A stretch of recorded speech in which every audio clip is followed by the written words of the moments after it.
Is that right? To go do this? Is that right? That's exactly right. Uh, I'll give you a little background on me from a banking standpoint, maybe a little history on some banking in Oklahoma and how some things have evolved. But I'm a Kansas State University graduate, and then I had the opportunity to go to Houston. I got the lady that I married, that I'm still married to, my first wife and my still wife, got a job in Houston from college, and she said, if you're going to get married, you probably need to get a job. So that was way before you could send resumes on an internet or anything. So I peddled my resume by walking around in the downtown Houston market to all the big banks down there. And I got hired, and I went to work for a big bank, which was Republic Bank at the time, but ultimately became Bank of America. And I went into their training program.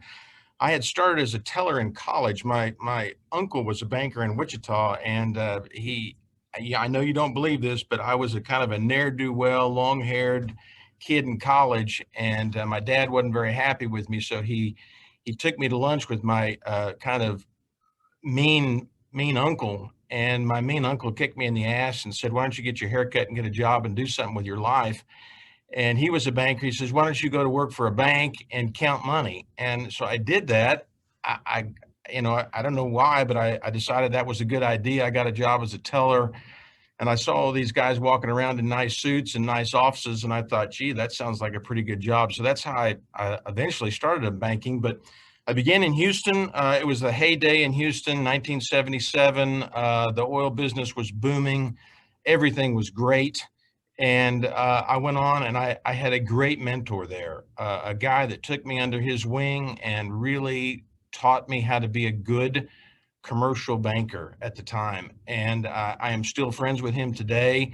We talk a couple of times a month, and I am so grateful to him for that leadership. And so anytime you can be a mentor to someone or have that opportunity, take it, because that guy meant so much to me and still does. But anyway, he taught me how to be a good banker. I got good enough to sort of be a banker in Houston, and back then it was very formal. I mean, you didn't go to work without a coat and tie on. You didn't say anything but yes sir, no sir. It was very formal, and I was asked a couple of occasions to sit in the big boardroom on a couple of big loan committee discussions, which was kind of unusual to get to do that. But you go in there with a bunch of folks talking about a deal, and this was back in, I guess it was probably 1981, and they were discussing an oil and gas deal at the time. And I remember the banker getting drilled pretty hard by the loan committee about his deal. And finally, the banker said, "Well, hey, wait a second. If this deal goes bad, we've got a letter of credit from a bank in Oklahoma that will pay this thing off, no problem." And they said, "Well, who is that?" And the guy said, "Well, it's Penn Square Bank. Penn Square is going to pay this off if the loan goes bad." And that was the first time I'd ever heard of Penn Square Bank. But the guy said, "Well, if they're doing business with Continental Illinois and other people like that, we'll take that letter of credit and move on." Well, that loan went bad, and the bank never recovered its letter of credit, needless to say. But I got recruited to come to Oklahoma back in 1983 and joined Bank of Oklahoma then. And it was a smaller bank at that point in time, only about maybe 900 million, with only offices in Tulsa. And it was the beginning of the end of the oil cycle. 1984 was the beginning of the end of the boom, and it started to be the bust. BOK bought a bank in Oklahoma City by the name of Fidelity Bank, which was a troubled bank at the time, but the laws had just changed to allow for banks to own other banks inside of the state. So BOK bought Fidelity Bank. It was a bad decision, bad move at the time, and within a couple of years, it looked like the whole organization was going to fail. I was asked at that time to move to Oklahoma City to help out and figure out what we were going to do with it. And I did. I moved to Oklahoma City in 1987. And then that's when Bank of Oklahoma went into what was one of the very first bank-assisted FDIC assistance programs. It was called an open bank assistance. And the FDIC put $50 million into BOK, bought all the stock from the public, and allowed the bank to operate with its current management for a period of time. And it operated that way until 1990, when the FDIC finally said, "We'd had enough, and we think this bank can survive, so we're going to sell it." And that's when George Kaiser stepped in and bought Bank of Oklahoma. And I figured at that point in time, BOK was about $1.5 billion. I figured George would buy the bank, flip it quickly, and move on as he is an entrepreneur. But he didn't, and he stayed true to his word. And for the next 25 years, I worked there. I got to do a lot of different things during my time there, and really enjoyed it. We built the bank from $1.5 billion to $28 billion, did lots of acquisitions. And it was a time when you could make acquisitions quickly because there were a lot of failed banks at the time and such. And that's how BOK built its initial network in Oklahoma. And then we did banks in Texas and so on. And I had the great opportunity for 10 years. In 1997, BOK hired Burns Hargis. And Burns is now, as you know, president of Oklahoma State University. But Burns and I officed next to each other for 10 years in Oklahoma City. He came in as Georgia's sort of legal counsel and was going to head regulatory affairs for the bank. And he was going to help develop a PAC and government relations as the bank was getting much bigger. And so I officed next to him for 10 years and enjoyed that immensely, learned a lot from him, and we worked well together. And when he left to go to OSU, George called me and said, well, you've been sitting next to Burns for 10 years. You should have learned something about government relations and regulatory affairs. So why don't you do that now? And I said, well, George, who's going to do my job? Because at the time I was running Oklahoma City. I was running all the community banks in Oklahoma, and I was also running Arkansas. And he said, well, you can do both of them. And I said, well, I don't know if I can or not, but he said, yeah, sure you can. You don't have to do any legal stuff, just manage the regulatory issues for the bank and government relations. And at the time, Dodd-Frank was just coming into play in 2010. It was the largest regulatory change in the banking industry that had occurred really in the last 50 years. And it made a significant change in how banks operate. It brought into all the impact of the consumer affairs, all the things that had been missing, and it brought those in. So I got to deal with all that. But anyway, I had a wonderful time there. It was a great opportunity, but I really wanted to run a public institution. And it was kind of an interesting deal. I was pulled into a room after a board meeting in about 2009 and was told that there were two other guys in the room, and I was told there was going to be a plan to put together who the next CEO was going to be. And one of those three guys in the room was going to be the next CEO. And so over the next 3 years, we would be watched and looked at and determine which one of us ultimately would be that. Well, after a couple of years, I figured it wasn't going to be me. I was in Oklahoma City and the other two guys were in Tulsa. And I was, resigned to the fact that I was just going to remain in my job, which was fine because I was well paid and enjoyed what I was doing. But I was a little disappointed because I didn't think it was going to be me. And then I got that ultimate recruiter call that made an offer to me to go run Southwest Bank Corp, which was the only other public bank in Oklahoma. It was the parent company of Stillwater National Bank. And I figured, I really wanted to do that. And it was a high risk. It was the first time I would say I had ever taken significant risk. I'd been with the same company for 28 years, well inbred into that company, but the opportunity to go run a public company, and one that frankly was in a lot of trouble at the time, was something that drew me in a great deal. And so I jumped off in 2012 and joined that company.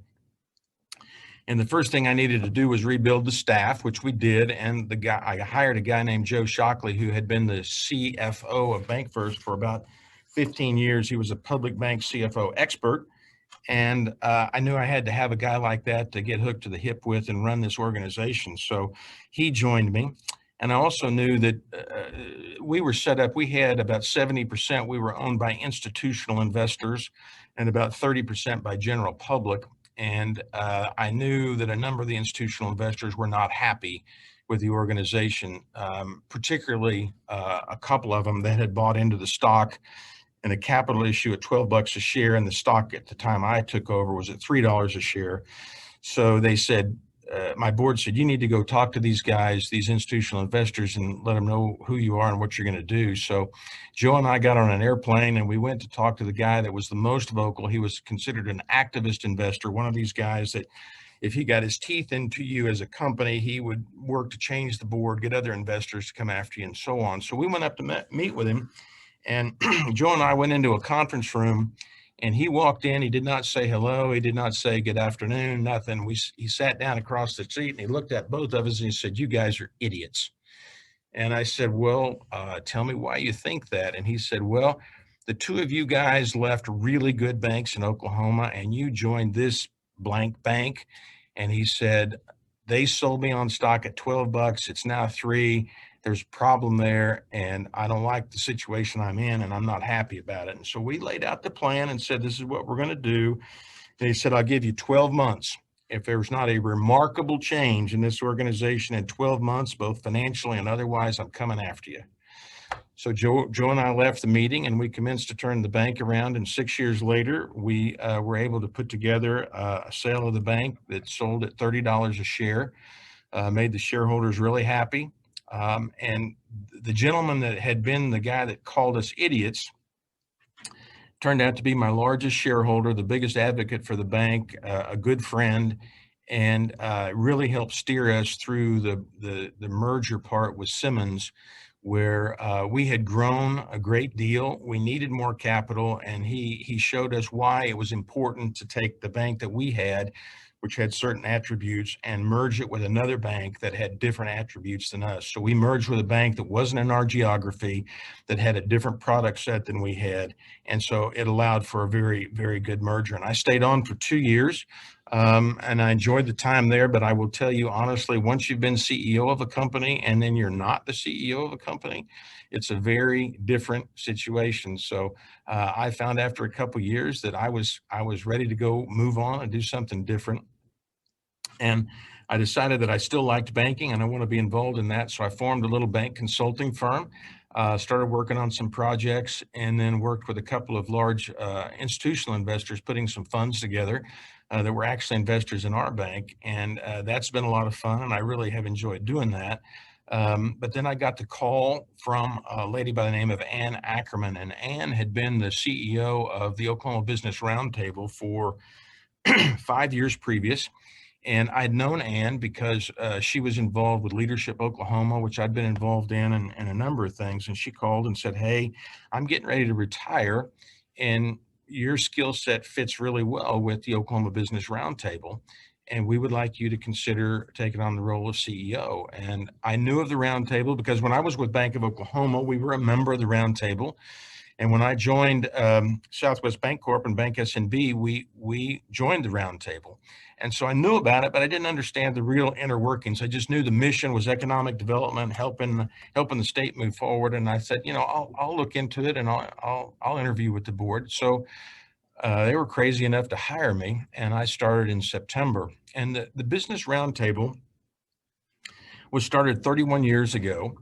It was started under the Walters administration. Governor Walters,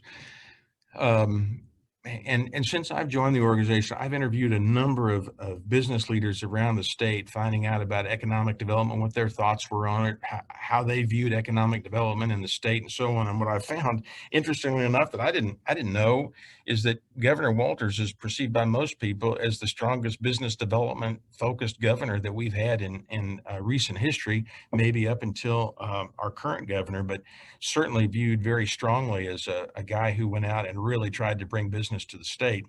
But his idea back in 31 years ago was to have an organization of businesses that would support the work of the governor that the state budget or by statute the state he couldn't do. And so the state has statutes that says you can't enter into contracts beyond a year and other things. And frankly, the statute says you can't buy liquor, you can't have parties for out-of-state people and things of that nature. So his idea was, if we want to entertain CEOs, if we want to bring businesses to the state, then we ought to have some outside organization that helps us do that. And he convinced at the time six business leaders in the state to form the Oklahoma Business Roundtable. And they formed a set of bylaws, put the bylaws together, and Stanton Young, whose name may be familiar to you because there's a lot of streets and buildings named after him. Stanton was the first chairman of the Business Roundtable. And initially, the Business Roundtable was just those 6 companies, but they helped the governor and opportunities to recruit business to the state. And in the first year, they recruited another group of companies. So there were 25 businesses in Oklahoma that were members of the roundtable. And they charged each business $5,000 to be a member. And that money was then used to support efforts of the governor to fly CEOs in and to try and bring people to the state and develop some economic activity. Well, fast forward about 28 years, and the organization has changed dramatically. We have a very distinct set of bylaws. Actually, Governor Anatubby of the Chickasaw Nation, who was chairman of the board 3 years ago, they rewrote the bylaws very specifically and very focused on economic development activities. And our constituents are made up of the governor, the lieutenant governor, and the Department of Commerce, and adjunct agencies under the Department of Commerce. And our mission is solely focused on economic development in this state. So we work with primarily with the Department of Commerce on activities and ventures that they work on. I'll give you a couple of examples. You may have heard of the California Project. There was discussion about all these high-priced, high-tax states like Colorado, California, Illinois, other states where there was a feeling that maybe there's companies in those states that might want to move to Oklahoma because of the high tax situation. Maybe it's the way the government structured, whatever the case might be. So we worked and funded a database for the Commerce Department to build a list of companies that possibly would have an interest. And the database was based on companies in those states that either sold a product into Oklahoma or someone in Oklahoma was selling a significant product to them. And we narrowed that base has been narrowed down. There were identified in California about 500 companies that potentially were in this mix that sold something here, bought something here, and so on. And the list was narrowed down further into 50 that really had prospects. And so that prospect list was basically turned over to the governor's office so that the governor could begin soliciting those CEOs, talking to them first round. And now there have been 14 identified true leads of companies in California today that are seriously in negotiation to either move a plant here, develop a plant here, or to significantly increase their interest in Oklahoma. So we worked on that kind of a project. We've also worked with the Department of Commerce on what they call the manufacturing portal. The idea is to develop a database of all of the products that are actually manufactured in Oklahoma that are somewhat unique to us. So, something may be manufactured in 50 states. That's not a unique product, but there are unique products that are manufactured in Oklahoma. Oklahoma is a significant manufacturer of HVAC equipment. A company by the name of Aon in Tulsa is a big manufacturer of that. There's a company in Muskogee that does that. So there are unique things that are manufactured in Oklahoma that aren't available everywhere. So there was a database built on what's called the Oklahoma Manufacturing Portal that's out on the Department of Commerce site. It's in test phase now, but any company from around the country can get in there and see what I need something, and I can find out if it's manufactured in Oklahoma. So it's a big boost. The Oklahoma Alliance for Manufacturing has been involved in helping put that together. And so eventually, hopefully by the end of this year, there'll be a very significant database on what's made in Oklahoma that people can go find and get and can be sold. So it's a good project and a good thing that we've worked on. We've also worked on a project recently with two Oklahoma entities. There were two entities that were involved in economic development around the state. One was called the Governor's Economic Development Team, and the other one was called the Oklahoma Economic Development Association. And they were really two different groups that were doing different things. And Brent Kissling in the Department of Commerce, along with the individuals that were running those two organizations, decided that it would be important to consolidate those groups, get one group focused on economic development activity. And if you think about Oklahoma, almost every town of any size, Stillwater, Muskogee, Enid, Poto, Tahlequah, everybody has somebody in that community that is charged by their chamber or their organization in that town with economic development. And in some cases, there's very little training that goes on. So the person in Poto may not know what to do with a bid opportunity that they get when they hear the Commerce Department sends them something that says, hey, this company is looking for a 10-acre site with rail, and they need such and such utilities and so on. Well, that entity may not really understand how to bid on that project. So the newly merged entity is called Select Oklahoma. And that group is going to be providing extensive training to all of these individuals that are involved in economic development around the state. They are going to be providing them lessons on how to bid on projects, also how to better sell their state, their particular communities, what attributes do your communities have that can be shown to someone that might be interested in our marketplace. So this is a newly formed organization. We've been involved in that. I have a seat on the board, and it's now going to be an adjunct, I guess you might say, of the Department of Commerce, and I think will be a great opportunity for work on economic development around the state. We've also been involved in putting together almost every company that looks to move into a state will hire a site selection company that's perhaps interested, that will help them. It's like, getting a recruiter or something like that. They hire a site selector that says, we need 50 acres. We want to be in the Midwest. We need a certain kind of workforce. We need this and that and the other thing. And so we worked with the Department of Commerce to put together a database on all of the developed shovel-ready commercial sites in Oklahoma that are available. Now, we don't have everyone on there, but we've worked with communities around the state to say, okay, if in Muskogee or in Enid or Lawton, if you've got commercially available sites that have been put together by a developer and you've got aerial mappage of it and you can tell us what kind of utilities and everything, we want that on the database. And so cities have been sending this information into the Department of Commerce. So when a site selector is looking around and saying, let's look at Oklahoma, we need X, Y, and Z, they can go to this database, they can see what's available, and immediately go back to their clients, say, look, there's a couple sites available in Oklahoma, you might want to look at this. So we do things like that with the Department of Commerce. We also serve somewhat as a bank in that by statute, the state can't enter into contracts more than a year. So there are marketing contracts and things like that the Department of Commerce wants to enter into. And so they will come to us, they will outline the project, make sure it's economic development. It may be a contract to develop a lead contract to get new leads every month or something of that nature. And so we'll review that, make sure that it's a legitimate economic development type situation, and then we'll enter into the contracts through the Business Roundtable to do that. And then we will manage the payments. We don't manage the contract because the state does that, but we will manage the payment processes.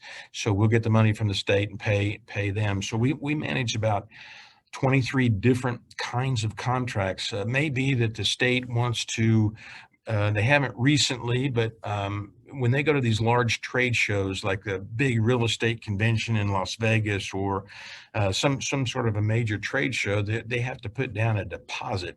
And they may have to put down a deposit a year in advance, which they can't do by statute. So they'll come to us and they'll ask us to put the deposit down on their booth at the trade show, and we'll put that down for them. And then they get money when the Oklahoma City Chamber, the Tulsa Chamber, the Enid Chamber, so those folks from those chambers will pay to go to that event, and that's how we get repaid from that. But we allow the state to put their money, we put the money down for them to do that. But there's about 23 projects that we currently manage that allows the state to do some things like that they couldn't otherwise do.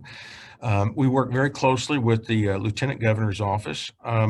He's in charge of tourism and branding, which does in many respects have economic development activities associated with them. So we're working on a project right now with the Lieutenant Governor that's a direct mail marketing effort to companies in North Texas that have ties into the warehousing. There's lot of warehousing distribution now in the Lawton, Ardmore areas.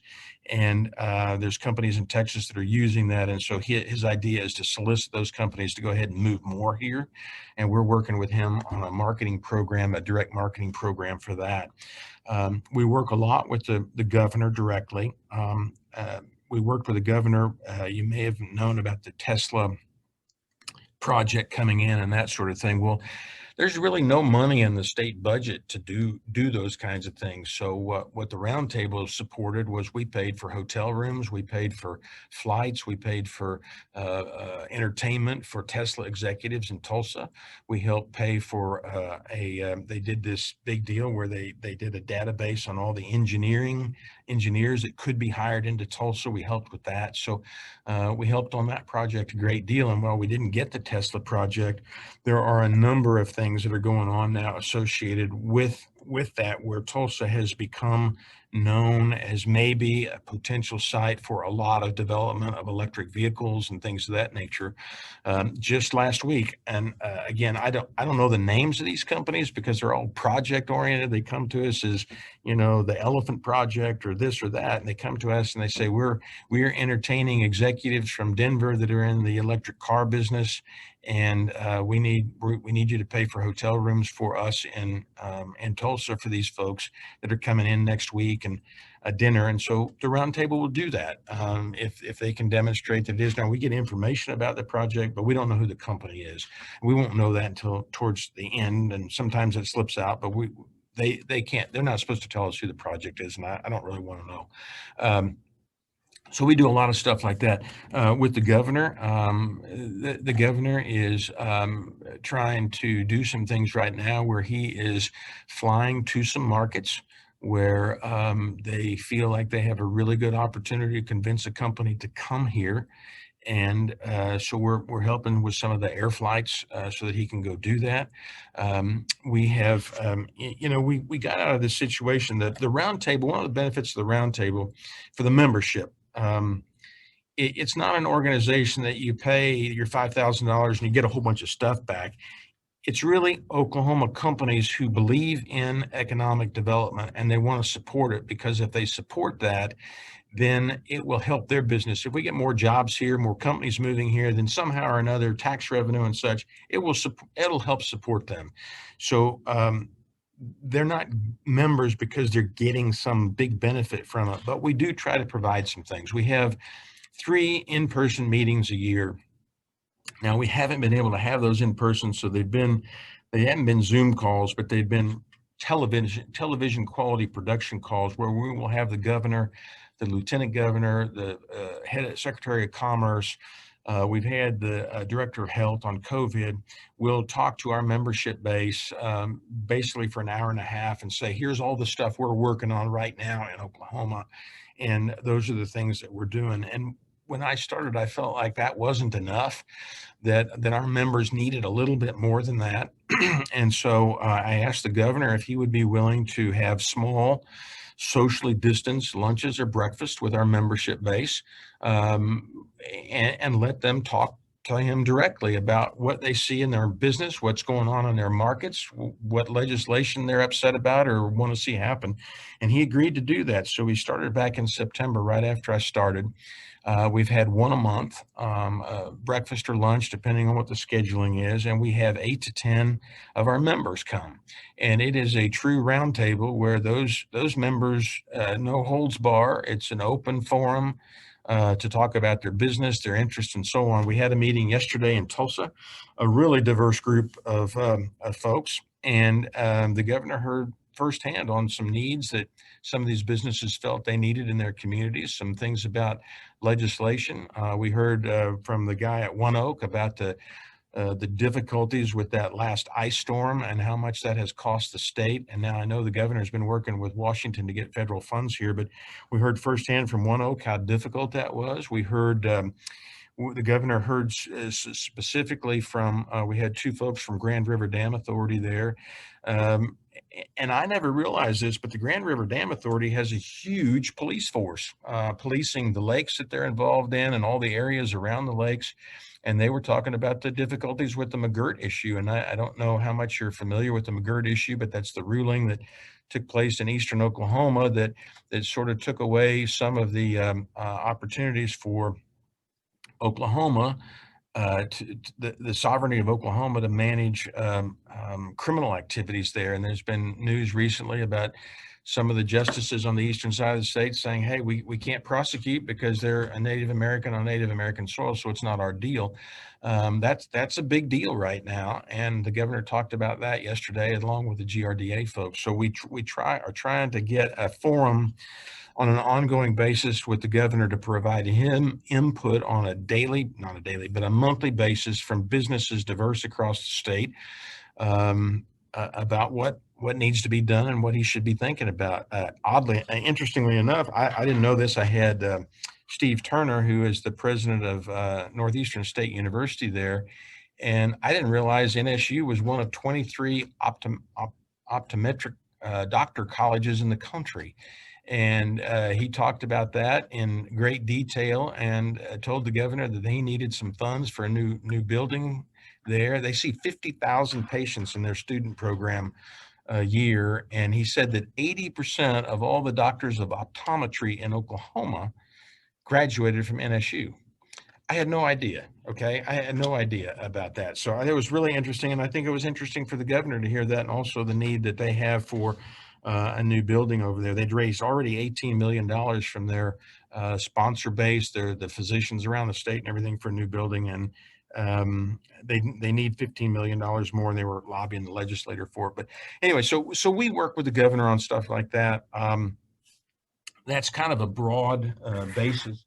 I would tell you in 2020, just as an example, there were 38 new projects announced by the Commerce Department, over $2 billion in investment, and 4,200 jobs at an average salary of $61,000 that came to Oklahoma. And the roundtable had something to do with half of those projects. We were involved in some way, either helping bring somebody to town, buying dinners, providing trinket, whatever. We did something in conjunction with those projects, and it continues on. We have 170 members roughly of all different businesses all across the state. And their only interest is seeing Oklahoma grow, to see Oklahoma get better and do more things. And we've never raised our fees from the original amount of $5,000 per group. But I'll tell you what I did when I got here, and anytime you have a new CEO comes in, they always have ideas about stuff to do. So we're in the process of doing a survey of all of our members, because all of you in some way or another have changed the way you do business. Every business has changed because of COVID, and many of the changes will remain intact. There were two companies yesterday that talked about starting June 1st, they're going to allow their employees to start coming back to work. And the CEOs said, we don't know what that's going to look like, because we've had a lot of people for the last year working in gym shorts from their office, from their home.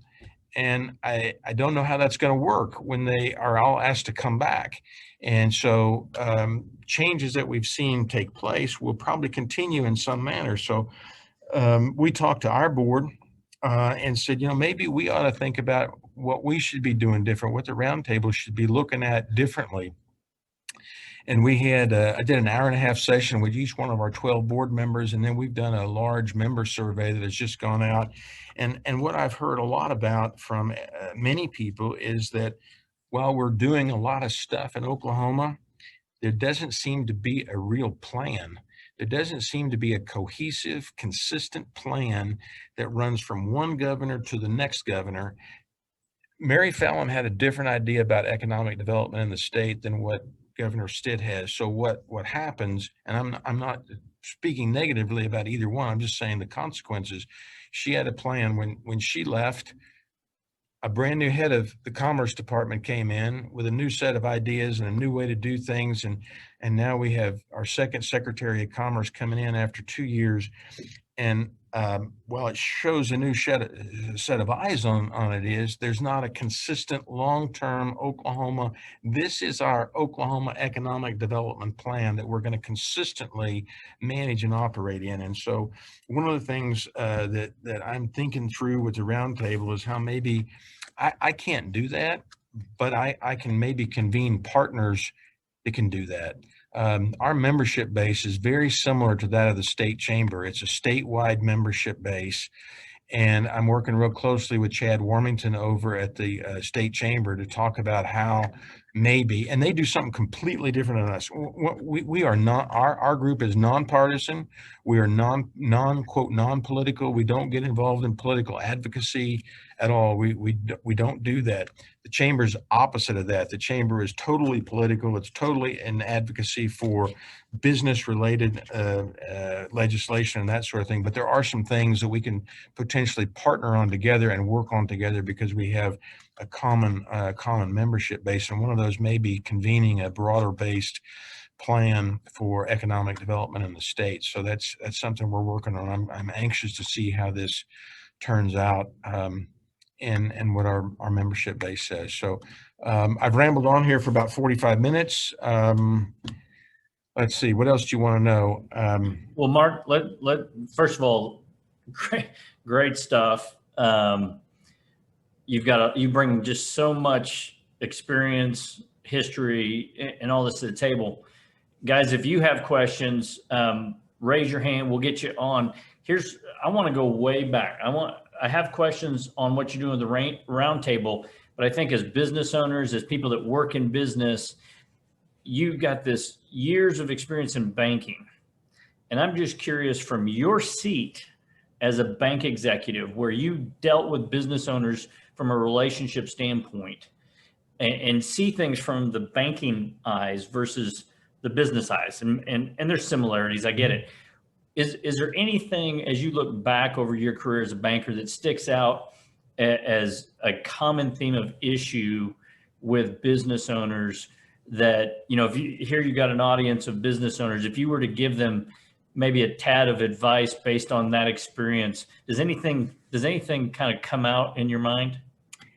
Yes, a number of things. And I would think the first thing that you see with business owners is that they are so good at what they do. They understand their product. They absolutely know how to make it. They are deeply involved with the inner workings of that. And so many times business owners fail to focus outwardly and really get a picture of the environment. And I use this a lot with our bankers that, when you drive a car, not the kind of cars that drive for themselves now, but when you drive a car, if you just look at the dashboard and you see how fast you're going and you see how much gas you have and you maybe see the direction, that's great.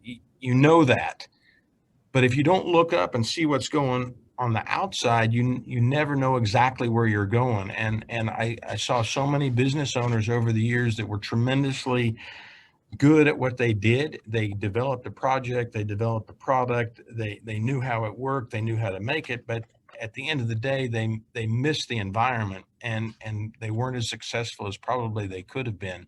So that's probably one thing I would think of. I think that's, and I would also say we saw so many privately owned businesses that had succession, that I would say didn't have succession plans, where the dad or mom that started the business would be running it, and then they would bring their son or daughter in who didn't know anything about the business and maybe didn't even want to be there, and yet they were turning more and more stuff over to them. And so many businesses fail when they don't have that kind of leadership. And I was talking to a guy the other day about that, and it's so important, I think, for business owners, if they do have a son or daughter that's coming up into the business and wants to be part of it, send them someplace else. Tell them to go someplace else and work for 3 or 4 years and make their mistakes over there and learn another aspect of the business, and then bring tools back if they really want to come back. I think that's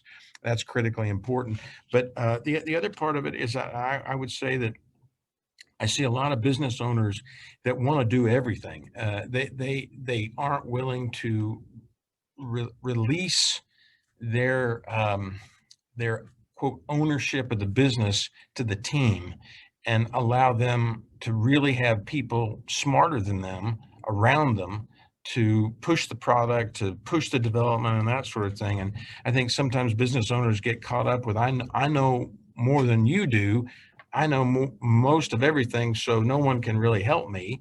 And so they don't give their teams the ability to really help drive the business. Those should be the things that I've seen over the years. I've worked with a lot of companies. We have so many successful companies in Oklahoma, but those would probably be the things where you don't really see where you're going. You got a great product, but you don't see where to take it because you're not looking up. You're just looking down at how you're making it.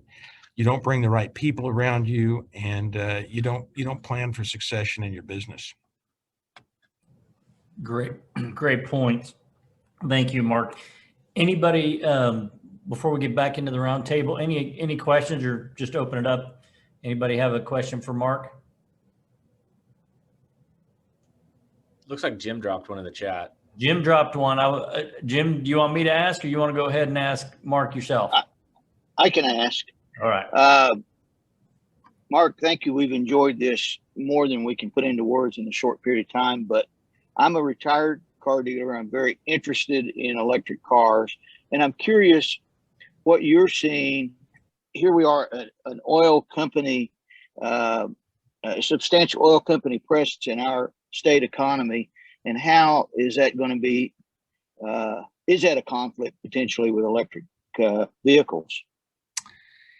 I think it is. I office with a guy who's a car dealer, and when I'm not at the round table and I'm doing my own thing, I office with a guy who's a pretty famous car dealer by the name of Bob Howard.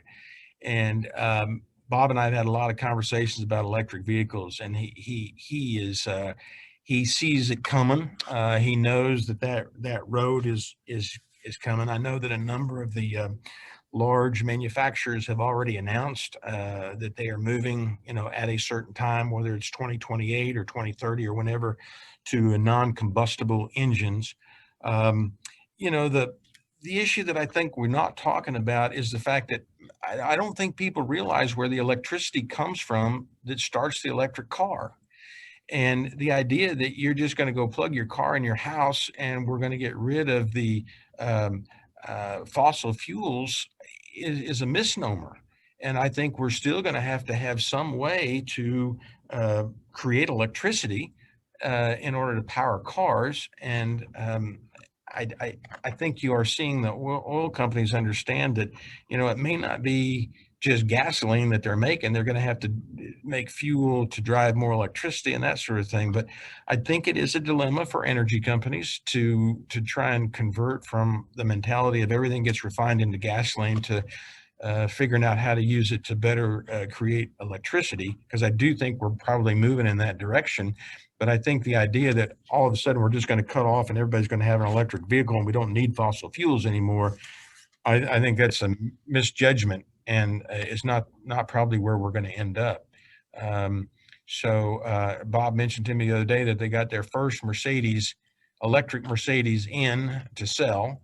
We've got some interesting laws, and the roundtable was a little bit involved in this. We've got some interesting laws in Oklahoma, and that's why you don't see why you don't see an actual Tesla facility, big car lot in Oklahoma, is because it's really illegal. It goes against the franchise law. So if you're an automobile dealer, and Jim, you would know way more about this than I do. If you're an automobile dealer, you're supposed to have a big lot with cars on it and a service facility and manage new cars and used cars and all that sort of thing as a franchise dealer. And Tesla has a little store down here with 2 cars, I think, and a very modest service facility. And there's a question by a lot of car dealers whether they are in compliance with state law. And I think there'll probably be some issues about that. Tesla's been working really hard to change that franchise law in Oklahoma, but they haven't done that yet. So it'll be interesting to see what happens. But I do think that electric cars certainly the future, longer term. I think 10 years from now, I think there are going to be a hell of a lot more electric cars on the road than we do today. But I don't think it's the demise fully of the energy business. I hope not. Thank you. Thank you. I appreciate it. Good question. Good answer, Mark. I appreciate that. All right, guys. Any other questions before? Because I always have a bunch of questions, but this is your opportunity to ask Mark a question.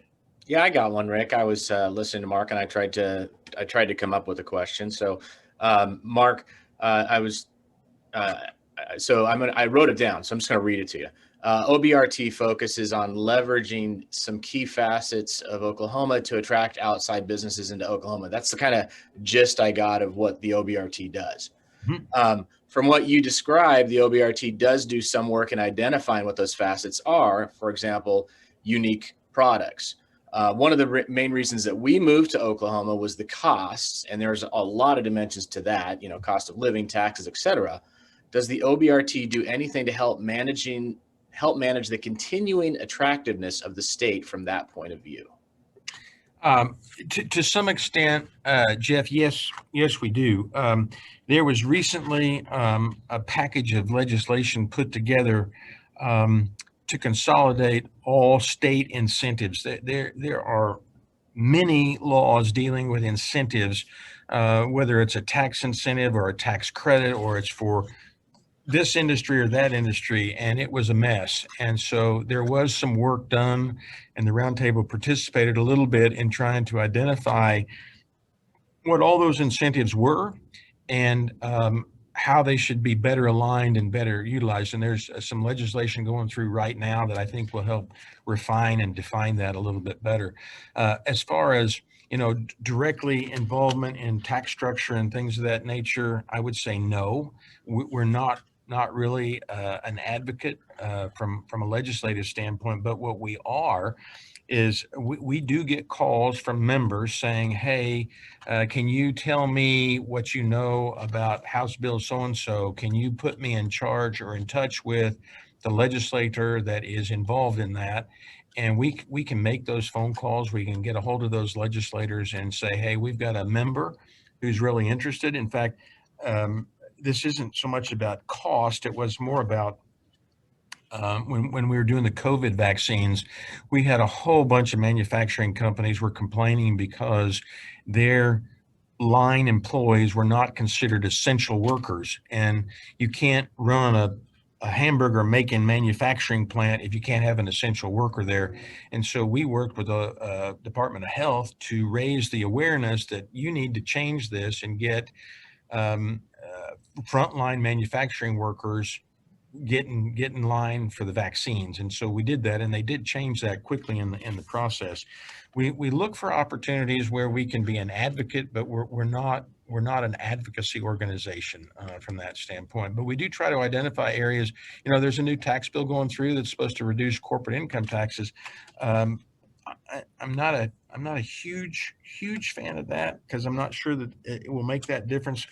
I will tell you, in two of the meetings that we had with the governor, it was beat upon him that you need to lower the personal income tax. That the philosophy was if you're moving a company here, who's making that decision? Well, the chances are the CEO's making that decision, and what is that person going to look like? He or she's going to look at that and say, well, you know what? I don't want to pay 7% personal income tax. I can go to Texas and not have to pay for that. Well, the argument is, well, Oklahoma has a much lower property tax. Well, that's not personal necessarily. It doesn't come out of that CEO's paycheck. And so the individual tax is potentially something that has a greater impact on decision makers that might move to Oklahoma. So we've tried to emphasize that to the governor a little bit. Now he's come through with a stopgap way to reduce corporate income tax, which could be beneficial, I think. But still some work. That's as close as we get to really trying to focus on those kinds of things. Got it. Thank you. And Kristen, thank you for running for office. That's a big deal. And a thankless kind of a job, but a very important job. So Thank you for doing that and for putting your name in there, because that's not easy, and particularly with the situation where we are right now, a tough job. So thanks for doing that. I appreciate it. I'm ready. I'm ready for April 6th to get here. Not gonna lie. Hey, Mark, when you look at your turnaround of Stillwater National and Southwest Bancorp, what were the key, you entered with some enforcement actions that have been put in place in 2010. You had, a portfolio that had some troubled assets. You had decline in total assets. You're below 2 billion in assets from a peak of over 3, and you rebuilt it to 3. So how did you approach that? Well, the first thing was understanding that there was not much of a culture there. There were 3 different organizations. There was a Bank of Kansas, there was Stillwater National Bank, and there was a banking group in Texas that was in Dallas and Austin and San Antonio that didn't really feel part of the company. That was an issue. It was also an issue that we did not have what I would have considered a top flight kind of executive team that was capable of running a public company. That's why I went out and got Joe Shockley. We had a tremendous general counsel and a guy named Rusty LaForge. I hired a very high quality IT guy that came out of Oregon named Jim Bigland, and we put together a really strong executive team. And we changed the culture by rebranding the bank, collapsing all of our charters, and creating a name that everybody could associate with, as opposed to 3 different deals. We closed some branches. And basically just tried to change the culture. Instead of being a CEO that sat in an office, I was out with the employees all the time. I spent an awful lot of time with our institutional investors, trying to show them what we were doing. I think probably during that time period, we probably hired and brought in 25 bankers and let go about the same number. So it was a full change of staff from that perspective. But it was a lot of things that I had learned and watched when I was at BOK about how George Kaiser went about doing things. And George didn't run the bank, but he certainly set the objectives. And what I wrote a position paper when I joined the organization about what we would do and what we wouldn't do. And I shared that with all the employees and made clear on the very front end, the very first week I was there, about this is the direction we're going to go with the organization. And frankly, they were kind of hungry for some leadership and some direction. And so the folks that were there that bought into that, I think bought into it really strongly. And those that didn't, they left. And that was what we needed to do. But it was the financial side of it was management. We changed the board around a little bit. But it was just kind of basic blocking and tackling banking business after that, doing the right things with the right people and loaning money to people you knew and that sort of thing. So, but the people, it was important to bring the right people around me, because I learned early on that I was not very often the smartest guy in the room, and that it was important to have other people around me that could give me advice and that sort of thing. And ultimately, at the end of the day, it was my decision to make about what we did, but I never did that without consult with the team and getting an agreement on how we would do things. Great question, Brian. Appreciate you asking that. We dig a little deeper. Guys, you know what? I feel bad because I think there's more here, but we're at the top of the hour. And I want to respect everybody's time. Mark, my one question as a business owner, as an entrepreneur, is there a way for us to see a report or something like that shows these projects that are going on and any more information? Because I'm thinking, Mr. Lutt, as a payroll company, and as these businesses move in, is there an opportunity, for some of the local businesses to get in and support the businesses that are coming in as we continue to grow our own businesses? Yes, we have information about that on our website, and our website is just okbusinessroundtable.org. Just okbusinessroundtable.org. So we have a lot of information on our website about that. We publish a quarterly newsletter that basically lists all the projects we've been involved in, the wins that the Commerce Department has had essentially. Usually we highlight a couple of new things that have happened in the state in that newsletter and that sort of thing. So if you just go to the okbusinessroundtable.org website, you'll find some of that information. I would also suggest that you use the Commerce Department website. I think it's okcommerce.gov. And there's a lot of information on there. You'll see information in there about the portal. You'll see information on there about the new OK Select organization and all the different avenues that they're working on. So there's some opportunities that way. But we put a big newsletter together like this each quarter. It's also electronic, but it lists all the businesses and all the things that we're involved in and the wins and that sort of thing. And we do send that out to the members, but it's also electronically on our website as well. Fantastic. Fantastic. Well, guys, I hope you found this worthwhile as we start the 2021 Freedom Series calls. Mark, thank you so much, sir, for being here. And again, I think there's other things we could dig into. So maybe we'll grab you another time and kind of do a progress report on what's going on. That'd be wonderful. Okay. Guys, one thing I just to remind you is our next call. Actually, I will record this. I'll put it out for you guys if you want to listen to the replay. It's something we always like to do for those that maybe weren't able to make it, or if there was something you want to go back and queue up, you can. April 29th, I've got Carol Roth. You've seen her on Fox Business. You've seen her on CNBC. She got her own little Barbie. She's an entrepreneur. She got a new book out. She's going to be with us. I promise you that will be entertaining. If you know somebody that might want to be included in this as a business owner, it's free. We welcome them. It's a way to connect and grow our community. So I would appreciate that. Until I talk to you next time, do me a favor, reach out to somebody, drop a card, let somebody know you're thinking about them. It'll be uplifting for you. It'll uplift them.